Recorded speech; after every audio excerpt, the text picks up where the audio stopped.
Development में हम एक कदम और आगे बढ़ते हैं। हमारा जो चैप्टर इस समय रनिंग है वो है globalisation and its impact on India. तो हम ग्लोबलाइजेशन का एक वर्ल्ड सिनेरियो कवर कर रहे हैं। Globalisation obviously it is connected with the world, वैश्वीकरण, और उसके भारत पर प्रभाव भी समझ रहे हैं। आज इस अध्याय में ये दूसरा लेक्चर होगा, जैसे सेकेंड लेक्चर, और हम आगे बढ़ रहे हैं। एक तरह का आप यही समझ लीजिए कि हम इम्पैक्ट अप्रेजल देख रहे हैं कि जिस उद्देश्य से ग्लोबलाइजेशन हुआ और अंततः उसके क्या नतीजे निकले। तो आज का पहला जो हमारी हेडिंग है इसी कॉन्टेक्स्ट में वो है employment, flexibility, impact on labour. Okay, employment, flexibility and impact on labour. तो चलिए कुछ आंकड़ों को समझते हैं। हम ऐसा माना करते थे कि ग्लोबलाइजेशन का जो मुख्य उद्देश्य है वो निवेश को बढ़ाना है। इन्वेस्टमेंट बढ़ेगा नेचुरली, तो ज़्यादा से ज़्यादा प्रोडक्शन होगी, और प्रोडक्शन होगी तो एम्प्लॉयमेंट क्रिएट होगी, तो ये रोज़गार पैदा करेगा। रोज़गार पैदा होना मतलब बेटर लिविंग स्टैंडर्ड होंगे लोगों के पास, क्योंकि एम्प्लॉयमेंट को हमने ज़्यादा डायरेक्टली कनेक्ट किया है पॉवर्टी इरेडिकेशन से। यानी कि अगर लोगों के पास रोज़गार होगा तो गरीबी दूर होगी, नेचुरली लोगों के पास पैसा होगा तो भूखमरी दूर होगी। तो चाहे वो हंगर ही हो, चाहे पॉवर्टी हो, माल न्यूट्रिशन हो, बैकवर्डनेस हो, वो नेचुरली होगी अगर एक कंट्री की इनकम इंक्रीज़ होगी। यानी कि नेशनल इनकम में अगर इजाफा होता है तो उसके लाभ ट्रिकल डाउन हो करके इन सब लोगों तक पहुंच जाएंगे। ऐसा मान करके चला गया। उसी कॉन्टेक्स्ट में हम ये पढ़ रहे हैं कि ऐसा हुआ क्या। चलिए उसके कॉन्टेक्स्ट में आपको एक फिगर बताते हैं। फिगर ये है कि open unemployment increased from 1993 to 2003 about 188 million तक चली गई है ओपन अनएम्प्लॉयमेंट।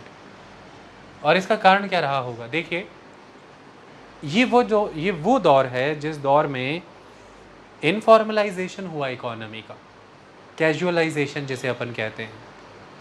यानी कि पब्लिक सेक्टर्स सर्वाइव नहीं कर पा रहे थे क्योंकि स्टेट्स की सपोर्ट ले ली गई थी, और प्राइवेट सेक्टर इस बात में लगा हुआ था कि उसे ग्लोबली कॉम्पिटिटिव बनना है, और जिसमें उसको पता था कि प्रोडक्टिविटी अचीव करना ज़रूरी है। और प्रोडक्टिविटी उसने इस साइड से अचीव करनी शुरू की कि उसने प्रेशर लेबर पर इंक्रीज़ किया। तो इसके लिए लेबर की छटनी हुई, एग्जिस्टिंग लेबर से ज़्यादा घंटे काम कराया गया, ट्रेड यूनियंस को कमज़ोर किया गया, स्ट्राइक्स को ख़त्म किया गया। ये सारी चीज़ें जब हुई तो ऐसा माना गया कि नौकरियाँ सिक्योरिटी नहीं दे पा रही थी, नौकरियाँ उतनी आमदनी नहीं दे पा रही थी कि वो आपके जीवन को बेहतर बना दें। ऐसे में ये माना गया कि जो युवा शिक्षित हो चुका है, एजुकेटेड यूथ, वो अपनी एजुकेशन के सामने, अपनी क्वालिफिकेशन के सामने उस रोज़गार को उस स्तर का नहीं मान रहा जिस स्तर का उसे लगता है कि उसकी शिक्षा, उसके स्किल्स हैं। तो ऐसे में ये एक अजीब परिस्थिति बनती है कि आंकड़ों के हिसाब से सरकारों की माने तो रोज़गार है, आप काम करना चाहते हैं और काम है, आप कर क्यों नहीं रहे हैं? तो शायद वो इसे अनएम्प्लॉयमेंट में गिने भी ना। लेकिन जो अनएम्प्लॉयड है उससे पूछेंगे तो कारण ये पता चलेगा कि ऐसा नहीं है कि रोज़गार नहीं है तो इसलिए मैं काम नहीं कर रहा। वो ये कहेगा कि इस रोज़गार का स्तर, इस नौकरी का स्तर मेरी शिक्षा के स्तर के बराबर नहीं है। जैसी मेरी क्वालिफिकेशन है ये वैसा जॉब नहीं है, मैं मीनियल जॉब्स नहीं कर सकता या कर सकती। तो this unemployment is open unemployment. जब जॉब आपके स्किल्स, आपके क्वालिफिकेशन को सेटिस्फाई नहीं कर पा रहा होता, जब लोग स्वयं नौकरी नहीं लेना चाहते इस कारण से कि उन्हें लगता है कि ये नौकरी उनके लेवल की नहीं है, सीधी लैंग्वेज में ये समझिए आप। और ग्लोबलाइजेशन से ये हुआ, मैंने अभी बताया, और उसका फिगर आपके सामने है। 188 मिलियन तक चली गई ओपन अनएम्प्लॉयमेंट। तो कई बार सीधा MCQ ये भी आ जाता है कि ओपन अनएम्प्लॉयमेंट क्या होती है। तो उन 4 स्टेटमेंट्स में से एक स्टेटमेंट आएगी तो आंसर कर देना। बिना नाखून घुसेड़े से बंद करो इसी को। Next, unemployment. अब आप ओपन अनएम्प्लॉयमेंट से आगे आ गए, हमने कैटेगराइजेशन को छोड़ा, हम अब ओवरऑल देखें। Unemployment rates have increased since 1990 in Latin America. Obviously हमें पता होना चाहिए कि लैटिन अमेरिका क्या है। The Latin American region. हाँ बताइए, आप बताने जा रही थी। हाँ, south America including the, south America में आएगा इसमें, और मिडल अमेरिका भी आ जाएगा। ओके, मतलब लैटिन अमेरिका वो मुल्क इस धरती के जहाँ पर उन लोगों का प्रभाव रहा जो साउथ यूरोप से गए और जिनकी लैंग्वेजेस का बेस कभी लैटिन लैंग्वेज हुआ करती थी। यहाँ पर अमूमन हम किन की बात कर रहे हैं? पोर्तुगीज़, स्पेनिश, इटालियन, इनकी बात कर रहे हैं। तो मैक्सिको की बात करें, द स्पेनिश इन्फ्लुएंस एरिया, तो इसे लैटिन अमेरिका में कवर करिए आप। Brazil, the Portuguese influence area. Venezuela, Ecuador, Colombia, the Spanish influence area. Okay, so इस तरह से South American continent as a whole, कुछ कंट्रीज़ को छोड़ के एज अ होल, और middle American region, middle America में the Caribbean and the American republics, यानी कि the middle American republics. Clear? तो ये कंट्रीज़ को मिलाकर के हम लैटिन अमेरिका कहते हैं। तो लैटिन अमेरिकन कंट्रीज़ में हमने अनएम्प्लॉयमेंट रेट को बढ़ते देखा। कैरेबियन रीजन में, कैरेबियन कंट्रीज़, वो greater Antilles, the group of island and the lesser Antilles, so Cuba, Haiti, Puerto Rico, है ना, डोमिनिकन रिपब्लिक, ये सारी कंट्रीज़। तो कैरेबियन, साउथ ईस्ट एशिया, ये थाईलैंड, वियतनाम, कंबोडिया, लाओस, ये सारा, Myanmar, that Indonesia, South East Asia. और उसके बाद 1995 के बाद ईस्ट एशिया भी, ईस्ट एशिया, ताइवान, जापान, चीन, ये सारा। क्योंकि हमने देखा कि इस समय में आपको दिखना शुरू हो जाएगा कि एशियन टाइगर्स गिरने शुरू हो गए, बड़ी अर्थव्यवस्थाएं जो तेज़ी से बढ़ रही थी गिरने लगी थी। तो ऐसे में ये पाया गया कि अनएम्प्लॉयमेंट रेट्स 1990 के बाद बढ़े हैं इन मुल्कों में। और देखिए, ये अच्छी खासी जनसंख्या का गढ़ है, ये जनसंख्या का गढ़ वाले कंट्रीज़ हैं। ईस्ट एशिया, लिटरली चाइना सबसे बड़ी पॉपुलेशन है उसकी। तो इन सब रीजन्स में अनएम्प्लॉयमेंट रेट बढ़ना शुरू हुआ है 1990 के बाद से। ये प्रमाणित करता है कि ग्लोबलाइजेशन का ये एक नेगेटिव इम्पैक्ट निकला। ओके, क्यों घटा है वो हम अभी समझ लेंगे। अगली फिगर बताती है कि अब जब एम्प्लॉयमेंट इस तरह से ओपन अनएम्प्लॉयमेंट का रूप लेते हैं, ओपन अनएम्प्लॉयमेंट, और दूसरी तरफ अनएम्प्लॉयमेंट ओवरऑल ही बढ़ रही है, उसका रेट बढ़ रहा है, तो फिर एक ही ऑप्शन बनता है उस इकोनॉमी के में, और वो ऑप्शन क्या बचता है? That is share of self employed people has increased. जैसे मान लीजिए आपको नौकरियां उस तरह की नहीं मिल रही जैसे आप अपने लिए मांग रहे हैं, तो आपने अक्सर सुना होगा बीटेक बिरयानी वाले बिरयानी बना रहे हैं। आजकल इंस्टाग्राम पर ये वीडियोस बहुत वायरल हो रहे हैं, आपने देखा होगा। एक पर्सन चाय पीने आया या एक पर्सन कुछ खाने आया और उससे पूछा, भैया आपकी सैलरी कितनी है? वो पूछ रहा है उससे, तो वो बता रहा है कि 25,000, और वो कह रहा है अच्छा। उसे गलती लग गई रेहड़ी वाले को कि इसकी पर डे 25,000 है। जो चाय पीने आया किसी बैंक से या किसी ऑफिस से निकल के पैंट सूट पहन के, उसने उसको पूछा कि, उसने उसको बताया। कंफ्यूज तो नहीं आ रहा आप किसको की बात कर रहा हूँ? रेहड़ी वाले ने उसको कहा, भैया ऐसा है कि कोई आदमी हो तो बताइएगा, नौकरी देनी है। तो कहता है अच्छा कितना दे दोगे? कहता भैया दे देंगे 2-3 हज़ार दिन का। तो वो हैरान हो जाता है, कहता 2-3 हज़ार दिन का, तेरा दिमाग ठीक है? तो एकदम से ग्राहक की बजाय उधर आ जाता है, शिफ्ट होकर कहता है भाई मुझे ही रख ले, मेरा 25,000 दिन का नहीं महीने का है, और तू 2-3 हज़ार दिहाड़ी का देना चाहता है किसी को? तू कितना कमाता होगा? तो जब एक एजुकेटेड सेक्शन को, एक स्किल्ड सेक्शन को उसकी इच्छाओं के अनुरूप काम नहीं मिलता है, यानी कि ओपन अनएम्प्लॉयमेंट की परिस्थिति बनती है, तो सेल्फ एम्प्लॉयड लोगों का प्रोपोर्शन बढ़ता है। अब वो कोई भी काम कर रहे हों, एजुकेशनल प्रोफेशनल्स हों, या वो किसी तरह से कोई शॉप खोलें, कोई होटल चेन खोलें, कोई रेस्टोरेंट चेन खोलें, कोई कैफ़े की चेन्स खोलें, बी इट एनीथिंग, गारमेंट्स की दुकान करें, इस तरह से ये सेल्फ एम्प्लॉयड लोगों का दायरा बढ़ता है। क्योंकि दो चीज़ें एक साथ हो रही हैं, एक तो ओपन अनएम्प्लॉयमेंट बढ़ रहा है, दूसरा अनएम्प्लॉयमेंट रेट ओवरऑल बढ़ रहा है। तो लोगों के पास फिर स्वयं रोज़गार के अलावा कोई और ऑप्शन नहीं रहता, क्योंकि कहीं से पर रोज़गार तो मिलना नहीं, किसी और ने तो देना नहीं, स्वयं ही रोज़गार बनाना पड़ेगा। लेकिन दूसरी तरफ स्कॉलर इस बढ़ते हुए प्रोपोर्शन ऑफ सेल्फ एम्प्लॉयड को इनफॉर्मलाइजेशन ऑफ इकोनॉमी की फॉर्म में भी देखते हैं। वो ये मानते हैं कि जितना ज़्यादा सेल्फ एम्प्लॉयड सेक्शन बढ़ता चला जाता है उतनी ही इकोनॉमी इनफॉर्मल होती जाती है। जैसे अब वो जो व्यक्ति इससे चाय पीने आया था, जिसको 25,000 रुपया महीना मिलता था, 25,000 भी उसे टैक्स काट के मिलता था क्योंकि वो एक कंपनी में जॉब करता है। लेकिन इसके सामने वो जो चाय पिलाने वाला या जो शिकंजी पिलाने वाला या गोलगप्पे वाला कमा इससे ज़्यादा रहा है, तो आपको लगता है टैक्स भरते हैं, या आपको लगता है कि उनकी जो इनकम है वो कहीं रेगुलेटेड है, कंट्रोल्ड है या टैक्स्ड है।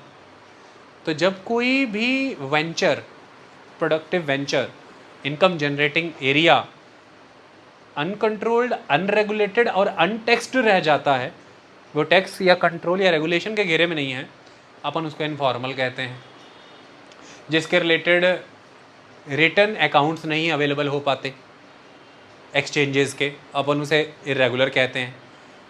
इरेगुलर माने इनफॉर्मल। तो ये इनफॉर्मलाइजेशन ऑफ द इकोनॉमी हुआ है, ऐसा माना गया है दुनिया भर में। तो एक तरह से ये जो सेल्फ एम्प्लॉयड का दायरा बढ़ा भी है। जैसे आपको पता होगा कुछ समय पहले तक प्रधानमंत्री के एक बयान पर बहुत डिबेट हो गई कंट्री में कि वो ये कह रहे थे कि अगर किसी दफ्तर के बाहर या हमारी बिल्डिंग के ही बाहर अगर कोई व्यक्ति पकौड़े बेच रहा है, पकौड़े बना रहा है, कोई युवा, तो क्या आप इसे रोज़गार नहीं गिनेंगे? ये रोज़गार ही तो है। हम जो प्रयास कर रहे हैं उन प्रयासों से ऐसा माहौल बन रहा है कि स्वरोजगारी लोग पैदा हों। तो इस पर बहुत अपोजिशन ने क्रिटिसिज्म किया था कि हाँ बहुत अच्छी बात है, आप ग्रेजुएट लोगों को, पोस्ट ग्रेजुएट लोगों को प्रोत्साहन दीजिए कि वो पकौड़े बनाएं, सड़कों पर पकौड़े वाले बने। तो आप देश की इकोनॉमी को इतना इनफॉर्मलाइज कर दीजिए कि जो एजुकेटेड लोग हैं वो सड़कों पर पकौड़े बनाएं, और जो सड़कों पर पकौड़े बनाते थे वो फिर रॉकेट बनाएं। मतलब मुद्दा कहाँ आके ख़त्म हो गया? रोकड़ा बनाना है अपन ने। बात समझ आ रही है? अगर सब पकौड़े बनाएंगे तो इंटरनेट चलाने के लिए सैटेलाइट कौन बनाएगा? और नेचुरली वो पकौड़े बनाने जैसा तो नहीं है। ऐसा तो नहीं है कि प्याज लिया, बेसन गोला और पतला पतला तार बना के तेल में डालना शुरू कर दिया। It's not like that. तो इसके लिए फिर उनका क्रिटिसिज्म बहुत हुआ इस बात पे कि ये स्टेटमेंट किधर को जा रही है, मतलब किसे चाहते हैं आप देश के अंदर? ये सवाल है। अगर एक सड़क पर ज़्यादा से ज़्यादा रेहड़ियाँ लग रही हैं तो ये कोई बहुत गर्व की बात नहीं है कि कितनी देखो दुकानें लग गई, रेहड़ियाँ, सब्जियाँ, फलाना ढमकाना। उन लोगों से हमेशा आप पूछेंगे तो उनका यही जवाब होगा कि अरे काहे की ज़िंदगी है। सुबह 3-4 बजे मंडी जाते हैं, वहाँ से सामान लोड करते हैं, शाम को 6-7 बजे फ्री होते हैं, सारा दिहाड़ी ऐसे ही निकल जाता है। और कल का कोई भरोसा नहीं कि कौन आ जाए यहाँ से उठा दे। पुलिस वाले रोज़ 100 रुपया 200 रुपया मांगते रहते हैं, गुंडे इलाके के हफ्ता अलग से मांगते हैं, आमदनी का कोई सिक्योरिटी नहीं है। पर अब क्या करें, कुछ है नहीं तो भीख तो मांग नहीं सकते, तो अपना ही काम कर रहे हैं। और हाँ ये बात है कि 400-500 इसमें बन जाता है, सब्जी उब्जी बेच के 400-500 रुपया बन जाता है। पर यहाँ सवाल ये पैदा होता है कि क्या ये बाई चॉइस था? अगर ये बाई चॉइस था तो वो अपने बच्चों को पढ़ा क्यों रहे? अगर ये बाई चॉइस था तो जाइए सब्जियों वालों से मिलना। मैं आपसे ज़रूर कहूँगा प्लीज़ गो एंड आस्क, बच्चों से सब्जियाँ बिकवा रहे हैं या पढ़ा रहे हैं? तो जो व्यक्ति यहाँ सब्जियाँ बेच रहा है वो अपने बच्चों को पढ़ा रहा है। और आपको पता है किस चीज़ का प्रयास कर रहा है? कि वो NIT से या किसी अच्छे इंस्टीट्यूशन से BTech कर ले, PMT का टेस्ट क्लियर करके कहीं से अच्छे कॉलेज, सरकारी कॉलेज से डॉक्टरी कर ले। बेटा क्या हुआ, ठीक हो? हेलो, ऐसे सिर नीचे करके नहीं बैठते होते बेटा। मुझे लगा आपको कुछ हो गया। ओके, सर दुख रहा है, हेड डाउन कर लो, कर लो यार, कर लो। मुझे भी बचपन जमाने बीत गए हेड डाउन किए किसी को देखे हुए। फिर ऐसे सिर गिरा के नहीं बैठना कभी भी। आई बात समझ में? हेडेक होने लगा बच्चे को, लेक्चर का लेवल ही इतना लो है, ये हेडेक कर दिया। पर अब क्या करें, देखो जिस उम्र में ये हैं, इन्हें जो जलवे चाहिए वो मैं ला नहीं सकता। मैं दे भी दूं लेकिन जमाना मुझे बदनाम करेगा कि ये अपने बच्चों के लिए क्या क्या कर रहा है कि नहीं? देखो अगर तुम मुझे आज़ादी दो, मैं तुमसे ये नहीं करा अगर तुम मुझे खून दो तो मैं तुम्हें आज़ादी दूंगा, अगर तुम मुझे आज़ादी दो मैं तुम्हें मज़े देने को तैयार हूँ। आई बात समझ में? तो मैं तो मुन्ना भाई MBBS का वो संजय दत्त बन जाऊँ उस जिम्मी शेरगिल के लिए, पर फिर ये दुनिया मुझे नहीं छोड़ेगी। ओके, तो मजबूरी यही है भाई कि मैं जो हूँ मैं वही बना रहूँ, आप जो हैं वो वही बने रहे, और चलो पढ़े आओ, इन डाटाज को पढ़कर भूल जाएं, मज़े लें चलो। तो कहने का मतलब ये है कि वो व्यक्ति अपने बच्चों को पढ़ा रहा है, जानते हैं वो व्यक्ति स्वयं 15 से 25 हज़ार रुपये से रेडी से कमा रहा है, और आप हैरान हो जाएंगे वो अपने बच्चे की स्टार्टिंग नौकरी 18,000 वाली एक्सेप्ट कर लेगा, क्योंकि वो ये मानेगा कि ये एक फॉर्मल सेक्टर जॉब है, इससे इसे परमानेंट अकाउंट में सैलरी आएगी, कल को लोन मिल जाएगा, हम घर ले पाएंगे, क्योंकि मेरी रेहड़ी पे कोई लोन नहीं देता।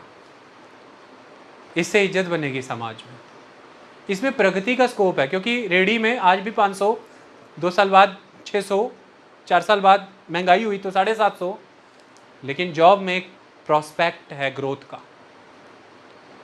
फॉर्मल सेक्टर में 4-5 साल में काम के दम पर कहीं का कहीं पहुंच जाएगा, और रेडी में एक्सपीरियंस क्या गेन हुआ, जॉब में एक्सपीरियंस गेन होगा 4-5 साल का, कंपनियों में स्विच करेगा, बेहतर हो जाएगा। देखिए स्टार्टिंग में वो पिता अपने पुत्र से अधिक ही कमा रहा है रेडी में, लेकिन वो उसे रेडी की तरफ नहीं लेके आया, तो बात को समझना जरूरी है। ओके, सो इस पकौड़े वाले बयान पर इस तरह की कॉन्ट्रीवर्सियाँ हुई थी, मैं बस वही बताना चाह रहा हूँ आपको कि अगर कोई गन्ने का रस निकाल रहा है सड़क के किनारे, कोई पकौड़े, अगर कोई गेंदे के फूल लेकर के बैठा हुआ है, अगर कोई और काम कर रहा है, उनसे पूछो कि भाई चूजन पात है, तो वो कहेंगे और कोई अफसर ही नहीं था, हम देखिए पढ़े लिखे नहीं हैं, हमको देखिए फैक्ट्री में काम हमसे होता नहीं है, और हमको देखिए घर जाना पड़ता है दिन में 3 बार, जो हमारी माँ है वो बेड बिस्तर पर पड़ी हुई है, इसलिए हम अपना काम कर रहे हैं। लेकिन अच्छा आपके बच्चे क्या करते हैं, देखिए जैसे भी है पेट काट करके जो भी है कर्जा उठा के अच्छी जगह से पढ़ा रहे हैं, हम चाहते हैं वो लोग नौकरी लगे। नौकरी की मांग हमेशा रहेगी, इस बात को समझिए, अनलेस अनटिल कि आप बहुत तगड़ा कोई स्टार्टअप हो गए। तो please please please don't compare those startups with the self employed person. Startups बेहतरीन तरीके से काम कर रहे हैं। अब आप अनअकैडमी के स्टार्टअप को मत कंपेयर करने लग जाना इन सभी सेल्फ एम्प्लॉयड रेडी या बाकी चीज़ों से।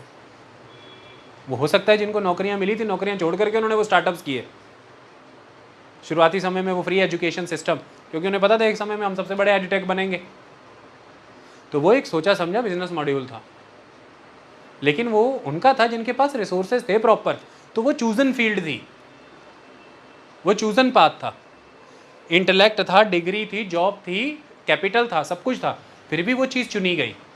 So please don't compare that field with the सब्जी वाला, फल वाला, पकौड़े वाला। हाँ, पकौड़े वाले के बच्चे को दिखते हैं कि अच्छा पैसा आ रहा है पकौड़े में से, यार क्या ही करना, धक्के ही खाने हैं नौकरियों में, इधर उधर धक्केशाही, यहाँ से पैसा बन रहा है तो ठीक है, कढ़ाई दूसरी लगा के मैं भी बैठ जाता हूँ। वो अगर जलेबी और पकौड़े के आगे बैठ गया वो उसकी चॉइस है, उसकी चॉइस है, लेकिन एक लंबे समय तक उसका परिवार जरूर एफर्ट करेगा, पढ़ लिख ले, ढंग का कुछ कर ले, नहीं तो फिर परिवार कहेगा कि इधर उधर घूमने फिरने बर्बादी से अच्छा है चुप करके आके दुकान पे बैठा कर, गल्ले पे बैठा कर, पकौड़े निकाला कर। समझ में आई बात? पता कर लेना, पकौड़ों वालों से पता कर लेना। तो दैट इज़ द सिस्टम। तो स्कॉलर ने कंक्लूड किया है कि ग्लोबलाइजेशन के बाद 1990 से ऑनवर्ड ये पाया गया कि अच्छे खासे मुल्क जो कि डेवलपिंग इकोनॉमी की फॉर्म में थे और जिनमें अच्छी खासी जनसंख्या थी, उनमें ओपन अनएम्प्लॉयमेंट बढ़ा है, और दूसरी तरफ अनएम्प्लॉयमेंट रेट ओवरऑल बढ़ता पाया गया है। और इसी का नतीजा ये निकल करके आया कि अर्थव्यवस्था में सेल्फ एम्प्लॉयड लोगों का प्रपोर्शन बढ़ने लगा, और ये सेल्फ एम्प्लॉयड लोगों का बढ़ता प्रपोर्शन ये बताता है कि इकोनॉमी एम्प्लॉयमेंट के केस में काफ़ी इनफॉर्मल होती जा रही है।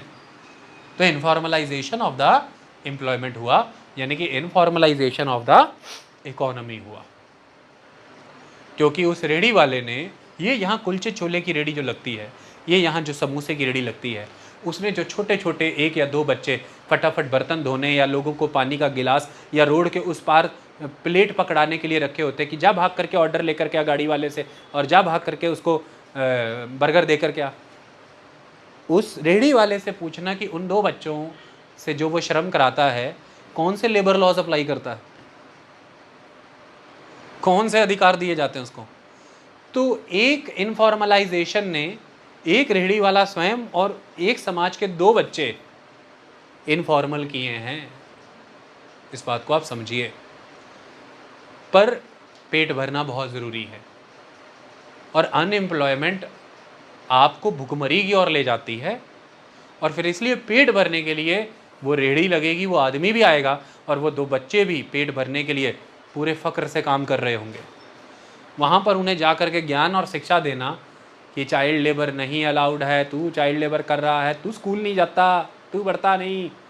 तो कई लोग किसी दिन आत्मा जाग उठती है, 3 कापियाँ, 4 पेन के ढक्कन डब्बे, 2 दूध के लिफाफे ले करके किसी चौक में पहुँच जाते, इधर आ बेटा, स्कूल नहीं जाता, पढ़ता नहीं है, तो क्या प्रॉब्लम है, ये ले जा, आगे कब आएंगे ये पता नहीं।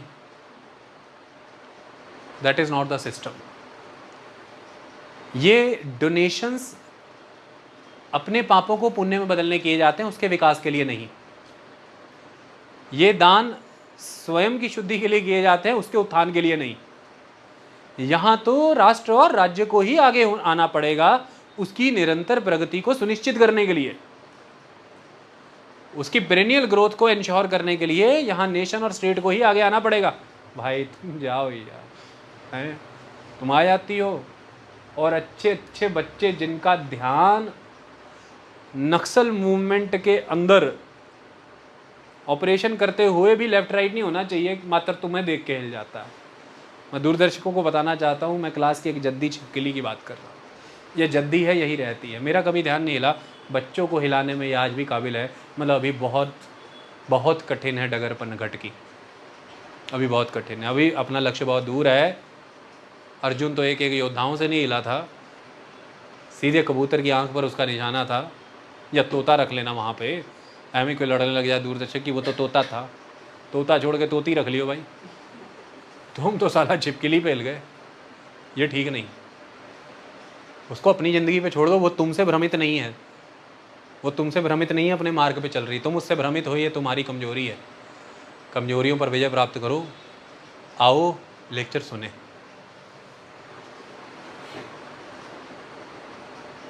यहाँ राज्य को और राष्ट्र को आगे आना पड़ेगा उन लोगों की पेरेनियल ग्रोथ को इंश्योर करने के लिए विद द पॉलिसी मेजर्स। ये 2-4 दिन के दान पुण्य से बात नहीं बनती, पॉलिसी मेजर्स के साथ आना पड़ेगा। और ये सिर्फ कानून से बात नहीं बनती कि चाइल्ड लेबर बैन है। सुनिश्चित करिए हालात की चाइल्ड लेबर की आवश्यकता ना पड़े, उनके माता पिता के लिए रोजगार का प्रबंध करिए, उन बच्चों के लिए शिक्षा के प्रबंध के साथ साथ भविष्य में उनके कौशल के विकास के लिए भी प्रबंध करें कि अपने परिवार की आवश्यकताओं को देखते हुए जल्दी ही कार्यरत हो जाएं, 16 से 18 बरस के होते ही उन्हें कार्य मिल जाए। क्योंकि हर किसी को इस देश में रिसर्च स्कॉलर नहीं बनना, हर किसी को पॉलिसी मेकर नहीं बनना, तो ज़रूरी नहीं है कि हर किसी को ग्रेजुएट या पोस्ट ग्रेजुएट बनाते रहें। 10वीं और 12वीं के बाद भी कौशल विकास किया जा सकता है, उन्हें काम पे लगाया जा सकता है। इस तरह की राज्य की नीतियाँ नॉन करप्ट मैनर में जब ज़मीन पर उतरती हैं तब समाज में शायद परिवर्तन आते हैं। तो नौकरियों की आवश्यकता हमेशा रहेगी, स्वरोजगारी चाहे आप जितनी मर्जी पैदा कर लीजिए, क्योंकि यह कठिनाई है 130 करोड़ लोगों के मुल्क में उन सभी स्वरोजगारियों को रेगुलेट, कंट्रोल और टैक्स्ड करना। और ऐसे में फिर आप उनसे कंप्लायंस नहीं करा सकते, ना तो लेबर लॉस के, ना तो वेस्ट डिस्पोजल के। इसलिए हर सुबह से शाम हर समय वो डिस्पोजल प्लेटें उन डस्टबिनों में गिरती हैं। आइए आदर्श नगर की चौपाटी और अर्बन स्टेट की चौपाटी देख लेना, और फिर वह सुबह कूड़ेदानों में जाती हैं और कहीं ना कहीं फेंक दी जाती हैं। तो this will be the outcome of the informalisation of the economy. It will cost you heavily on the environment, on the waste creation, solid waste management, in context of the labor rights, wages, employment, and everything. It will not give you that security of tenure, that security of your life, the permanent income, and the status in the society. That reputation will matter because under Article 21 it is our right to have dignified life. Okay, so life is not a kind of animal existence. It must be a dignified right to life. Okay, तो ये हुआ है globalisation से, तो इस बात पर ध्यान देना है। आगे एम्प्लॉयमेंट सिचुएशन इन इंडिया क्या है फिर भाई, सीधे ठोक के वर्ड लगाया हमने, वर्संट, वर्स हुई है। एम्प्लॉयमेंट सिचुएशन क्या हुई है, वर्स हुई है, मतलब कि स्तर गिरा है, बिगड़ी है। ये क्या है, छेदा, किसने मारा होगा यहाँ यार, दरवाजे की कुंडी। तो वर्स हुई है कैसे, rate of growth of employment 1983 से 94 के बीच में 2.04% था। एम्प्लॉयमेंट के वृद्धि दर में 2.04% के साथ वृद्धि हो रही थी 1983 से 94 के बीच में। यानी कि ये एक तरह सा भारत का जो ग्लोबलाइजेशन से जुड़ने का दौर था उसके पहले का आंकड़ा, यानी कि प्री लिबरलाइजेशन डाटा। और ये कहाँ आ गई गिर के, 94 से 2000 के बीच में 0.98% पर। यानी कि जो rate of growth of employment है 83 से 94 के बीच में 2.4% लिटरली, और ये 94 से 2000 में आधे से भी नीचे गिर गई 0.98%। आगे अब ये चीज़ जब हुई तो इसके विषय में मन में प्रश्न आया कि ऐसा क्यों हुआ। ग्लोबलाइजेशन यानी कि भारत के स्तर पर हुआ प्राइवेटाइजेशन, लिबरलाइजेशन एंड ग्लोबलाइजेशन, है ना। एलपीजी हुआ ना, लिबरलाइजेशन, प्राइवेटाइजेशन, ग्लोबलाइजेशन। भारत के स्तर पर जो भारत ने एलपीजी किया, इसमें भारी चूक रह गई एग्रीकल्चर के सेक्टर में इन्वेस्टमेंट के कॉन्टेक्स्ट में, और इसकी वजह से एग्रीकल्चर के क्षेत्र में एम्प्लॉयमेंट ग्रोथ नेगेटिव में गया। मतलब जिस सेक्टर में इंडिया का 65% वर्किंग पॉपुलेशन काम करती थी, वो सेक्टर इस ग्लोबलाइजेशन के निवेश से वंचित रहा। मतलब ग्लोबलाइजेशन ने जो धन वर्षा की, वो वर्षा धन की उस क्षेत्र में तो गई नहीं जहां पर 65% लोग काम करते हैं। तो जब उस सेक्टर का विकास नहीं होगा जिसमें हैवी एम्प्लॉयमेंट जा रही है, तो फिर आप एम्प्लॉयमेंट ग्रोथ रेट कैसे अचीव कर लेंगे? How will you achieve that? तो बहुत बड़े स्तर पर आफ्टर ग्लोबलाइजेशन खेती बाड़ी क्षेत्र चूका है। यही कारण है कि आज भी अगर सड़कों पर वाकई बड़े धरने प्रदर्शन किसी के हैं तो वो किसान और किसानी से जुड़े मजदूर के, यानी कि किसान मजदूर, और गाड़ियों पर लगे स्टिकर हैं किसान मजदूर एकता जिंदाबाद। इस स्टिकर का मैं समर्थन करता हूं, लेकिन अगर उसके पीछे कोई पॉलिटिकल रीजन है तो उसका मैं खंडन करता हूं। स्टिकर सच है, स्टिकर झूठ नहीं। स्टिकर जिस साल में लगे उसके पहले के 2016 के मेरे रिकॉर्डेड लेक्चर है, 2016 से 2020 तक के सारे लेक्चर ऑन रिकॉर्ड है, कोई निकाल ले। हम किसानी के लिए कई साल पहले से बोल रहे थे, लॉज आने के समय प्रोटेस्ट तो बहुत बाद में हुए। तो किसानी की हालत जो है वो बेहतर नहीं है, और एक यही सेक्टर है जो इंडिया जैसी agrarian society, the rural society में लिटरली कोई चेंज ला सकता है। आई बात समझ में? तो हम ग्रामीण स्तर पर विकास नहीं ले जा पाए। यही कारण है कि रूरल टू अर्बन शिफ्ट हम रोक नहीं पाए। Heavy rural to urban shift है, यानी कि माइग्रेशन, और यही कारण है कि हाईली अनप्लैंड मैनर में सिटीज की पॉपुलेशन वाइज ग्रोथ है।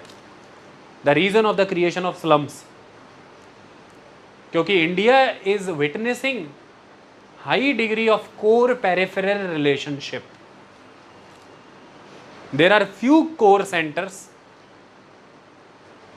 and ample of peripheral spaces, giving labor, giving raw material and giving food to the core areas, and the core areas are having opportunities for job, education and health, and likewise having strong hold on the politics of the country. So people are migrating to those areas in the hope of their better future. And that is the problem, क्योंकि उनका cities का infrastructure exceed हो गया है, वो इतनी भारी जनसंख्या को बियर नहीं कर सकता। So India will face that menace of solid waste management in the upcoming years. Acute water shortage in the cities. Look at the case of Chennai, the case of Delhi, Mumbai. High level flooding in the cities with rainfall. Look at the case of Chennai, the flooding. Similar city suffering from the water shortage and witnessing the flood with a meager scale of rainfall. Why? Areas are being encroached for the higher and higher level of population. तो wetlands खत्म हो गए, free spaces खत्म हो रहे हैं, नदियों की जगह एनक्रोच कर दी गई हैं, उनके जो तट हैं उनसे काफ़ी आगे तो बस्तियां बस चुकी हैं, नाले भर दिए गए, जहां नाले हैं सड़क बना करके कॉलोनी बना दी, और पहाड़ों में नदियां अपना नेचुरल रूट जब ले रही हैं तो मोहल्ले की गलियों से बह रही हैं, क्योंकि कभी शायद वो उनके नेचुरल पाथ थे। आई बात समझ में? इसलिए नदियां इस तरह से बह रही हैं। तो एक अनप्लैन्ड मैनर में सिटी ग्रोथ, उसका कारण तेजी से बढ़ती हुई वेव माइग्रेंट्स की ग्रामीण इलाकों से शहरी इलाकों की ओर, उसका कारण ग्लोबलाइजेशन भयंकर चूक गई ग्रामीण इलाकों का विकास करने में, क्योंकि लीडिंग प्लेयर प्राइवेट सेक्टर को बनाया। प्राइवेट सेक्टर वहाँ कभी नहीं जाता जहाँ पर प्रोग्रेस नहीं दिखती, माने जहाँ इंफ्रास्ट्रक्चर नहीं है। और दुनिया भर में सरकारें रूरल एरिया तक इंफ्रास्ट्रक्चर पहुँचाने में पहले से ही चूकी हुई थी, ना वहाँ सड़कें पहुँची हुई थी, ना वहाँ बिजलियों के प्रबंध थे, पावर नहीं थी, ना ही वहाँ पर एग्रीकल्चर में ऐसा निवेश था कि लोगों के पास अच्छी खासी कमाई खेती से हो तो उनके पास परचेजिंग पावर हो तो वे एक अच्छी खासी कंज्यूमर मार्केट बने, और ना ही वहाँ पर एजुकेशन का विकास इतना था कि स्किल्ड मैन पावर मिल जाए। ये सब चीज़ें ना होने के कारण मैं आपसे पूछता हूँ कि प्राइवेट प्लेयर वहाँ इन्वेस्ट क्यों करेगा जाके? Why? So they heavily invested in the urban areas. उनके पास सोशल इकोनॉमिक इंफ्रास्ट्रक्चर दोनों थे अर्बन एरियाज के पास, तो उस वजह से वो पैसा सारा रूट हो गया शहरों की तरफ, और हमारे गांव सारे पीछे छूट गए। तो गांव खाली हो रहे हैं आज अपने। दो तरह से पलायन हो रहा है, एक गांव से देशी के शहरों की तरफ, एक गांव से सीधा विदेश। या गांव के लोग उसी देश के शहरों में भाग रहे हैं, या गांव के लोग वहां से सीधे विदेश। मतलब ये बात क्लियर है कि चाहे वो इंट्रा कंट्री हो या इंटर कंट्री हो, रूरल टू अर्बन माइग्रेशन बहुत स्ट्रांग है। और इसी चीज़ ने फिर ये कर दिया कि rapid development of the city हो गया इन कॉन्टेक्स्ट ऑफ पॉपुलेशन। इतने में सिटी को अपना इंफ्रास्ट्रक्चर प्लान करने का मौका ही नहीं मिला। ऐसे में इंफ्रास्ट्रक्चर की स्ट्रेंथ एक्सीड हो गई, और ऐसे में वहाँ पर रह रहे स्लम्स में लोगों में व्याप्त भयंकर बीमारियाँ, और इससे गिरती उनकी प्रोडक्टिविटी, और इससे बढ़ते उनके जेब के खर्चे। तो सीधा जीवता जागता नमूना है ग्लोबलाइजेशन का शहरों में पल रहे यह वर्ग, जो शायद 2 वक्त का भोजन भी नहीं मुहैया करा पा रहे, जीवन जीने लायक परिस्थितियां तो बहुत दूर की। खोलियां देखिए, झोपड़ियां देखिए, स्कैटर्ड सेटलमेंट देखिए, नालियां देखिए, बच्चों के पेट देखिए, और ऊपर का ढांचा देखिए, आपको पता लग जाएगा कि कुपोषण किसे कहते हैं। अगर पेट के अलावा शरीर में कुछ और दिख गया तो मुझे बता देना। ये परिस्थितियां होती हैं, और यहाँ से पैदा होता है उस दिन का भोजन जुटाने के लिए कुछ भी कर जाना। और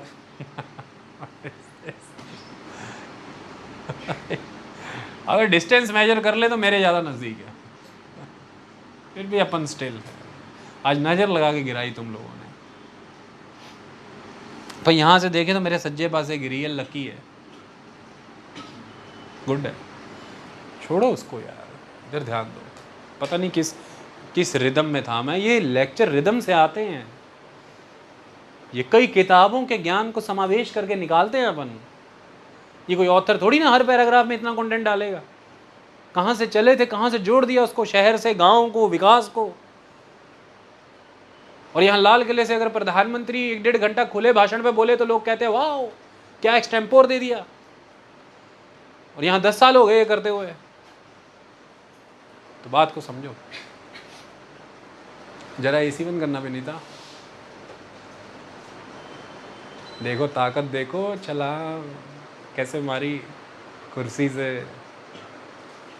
वैसे यकीन है अपनी शक्ति पे, हमें यकीन होना चाहिए अपनी एकाग्रता पर। आओ, इसलिए उन स्लम से पैदा होते हैं एक से एक violent groups, the social crimes, क्योंकि गवर्नमेंट वहाँ तक पहुँचती नहीं, योजनाएं वहाँ पर पहुँचती नहीं, ये अनरेगुलेटेड होते हैं, आइडेंटिटी कोई होती नहीं है। धीरे धीरे शहर, धीरे धीरे शहर, इधर आ जाओ, यहाँ जाओ, हाँ उधर हो जाओ। इतनी बात समझ में आ गई आपको? तो ऐसी परिस्थितियां पैदा हुई, और यही वो समय था जब गवर्नमेंट के द्वारा लीडिंग प्लेयर होने की भूमिका प्राइवेट प्लेयर को दे दी गई। तो सरकारी कंपनियों में छटनी होने लगी, सरकारी कंपनियां बंद भी होने लगी।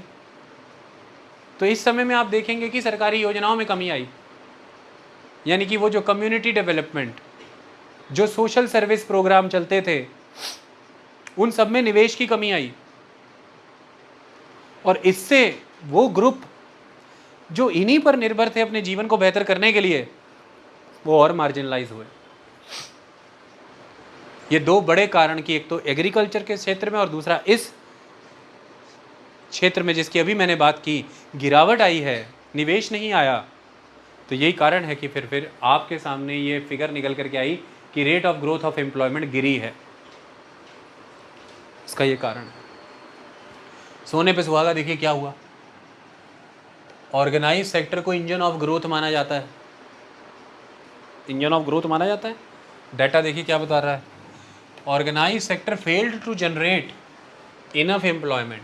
जैसे ऑर्गेनाइज सेक्टर के तहत एम्प्लॉयमेंट में जो ग्रोथ देखी गई 1994 से 2000 के बीच में 0.53% थी मात्र। ऑर्गेनाइज सेक्टर यानी कि पोस्ट ग्लोबलाइजेशन ऑर्गेनाइज सेक्टर का दम इस तरह से टूटा। दूसरी तरफ हम ऑर्गेनाइज सेक्टर को काफ़ी बड़े स्तर पर पब्लिक सेक्टर से जोड़ करके देखते हैं। तो organise sector fail to generate enough employment, इसमें पब्लिक सेक्टर तो हमें पता है हर कारण से, एलपीजी आने के बाद पब्लिक सेक्टर से तो हमारा निकल ही गया था कॉन्सेप्ट, है ना। तो पब्लिक सेक्टर में उल्टा नेगेटिव ग्रोथ रेट देखी है -0.03% की, चली गई ना। प्राइवेट सेक्टर को हमने लीडिंग प्लेयर माना था, तो देखिए प्राइवेट सेक्टर ने क्या किया, 1.87% की ग्रोथ नजर आई सिर्फ। ओके, तो ओवरऑल सिनेरियो अगर हम देखें तो वो बेहतर नहीं रहा। उसके ऊपर से ये आंकड़ा देखिए कि पब्लिक सेक्टर में एम्प्लॉयमेंट ग्रोथ रेट माइनस में जा रही है, और यही पब्लिक सेक्टर ऑर्गेनाइज्ड सेक्टर के अंदर जो रोजगार पैदा होता है उसका 70% होता है, 69%। मतलब हमारे देश के अंदर अगर ऑर्गेनाइज सेक्टर में 100 नौकरी पैदा हुई, ऑर्गेनाइज्ड क्षेत्र वाली नौकरी, तो 70 नौकरी उसमें कंट्रीब्यूट होगी सरकारी सेक्टर से, सरकारी फैक्ट्रियां, सरकारी कंपनियां, सरकारी। 30 नौकरियां उसमें आएंगी प्राइवेट वाली। 70-30 की रेशियो है ना ये वाली। 100 पक्की नौकरियां पैदा हुई देश के अंदर, जिनमें पेंशन मिलती है, ग्रेचुइटी मिलती है, प्रॉपर सैलरी मिलती है, टीए मिलता है, बोनस मिलता है, सारी छुट्टियां मिलती हैं, सब कुछ मिलता है, ओके रिपोर्ट होती है, जिसमें ये ऑर्गेनाइज जॉब हो गई, ऑर्गेनाइज सेक्टर की जॉब हो गई। उन पक्की नौकरी क्लियर हो गया कौन सी, ऐसी 100 नौकरियां अगर निकली हैं तो उसमें से 70 लगभग सरकार कंट्रीब्यूट करती है, पब्लिक सेक्टर, ऐसा माना गया है। तो पब्लिक सेक्टर डोमिनेंट प्लेयर है ऑर्गेनाइज सेक्टर की नौकरियों का, और उस पब्लिक सेक्टर में एम्प्लॉयमेंट ग्रोथ रेट माइनस में देखा गया। तो फिर ऑर्गेनाइज सेक्टर की हालत क्या हुई होगी, इमेजिन करिए। मतलब जहाँ से 100 में से 70 नौकरियाँ आ रही हैं, वो सेक्टर ने ही एम्प्लॉयमेंट तो जनरेट ही नहीं करी, उल्टा जो जनरेट कर रहा था उससे भी माइनस में चला गया। ओके, तो इसलिए फिर यहाँ पर ये बात आती है, वो ये कि since the share of the public sector in organise sector employment 69%, enlargement of private sector employment failed to effectively offset the deceleration in the public sector.